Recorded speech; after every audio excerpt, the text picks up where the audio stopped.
اس کے شایان شان ہونے دو، اور انہوں نے عمران ریاض خان صاحب سے کہا کہ اب آپ لوگ ہی میرے بیٹے ہیں، اور بس میرا ایک کام کر دو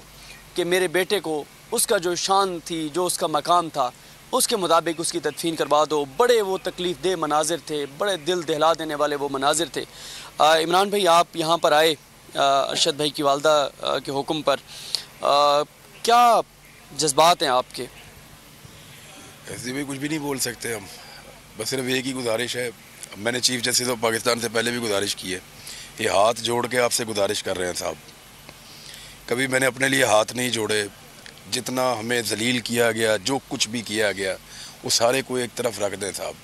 یہ چیف جسٹس آف پاکستان سے ہاتھ جوڑ کے اپیل ہے میری، میں نے آج تک کسی کے آگے ہاتھ نہیں جوڑے۔ وہ اندر ایک ماں انتظار کر رہی ہے اپنے بیٹے کا،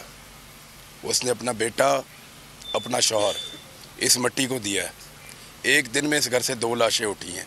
وہ جو دفنانے والا تھا آج وہ بھی چھن گیا، اس کو اس کا بیٹا صرف لا دیں خدا کا واسطہ۔ یہ آپ کی ریاست کر سکتی ہے، یہ آپ کی حکومت کر سکتی ہے، وہاں ایمبیسی آپ لوگوں کے کنٹرول میں ہے،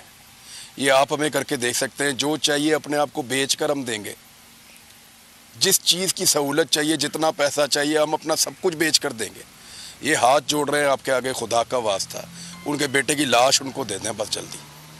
وہ ماں ایک ہی بات کہہ رہی ہے کہ میرے بیٹے کو عزت کے ساتھ دفن کرو، اور یہ تم لوگوں کی ذمہ داری ہے۔ ہم یہیں کھڑے رہیں گے، ہاتھ جوڑ کے اپیل کر رہے ہیں، اللہ کا واسطہ ہے کہ اس کے بیٹے کی لاش لانے میں ہماری مدد کریں، اور یہ چیف جسٹس آف پاکستان آپ سے ہے، اسٹیبلشمنٹ کے اوپر ہمیں کوئی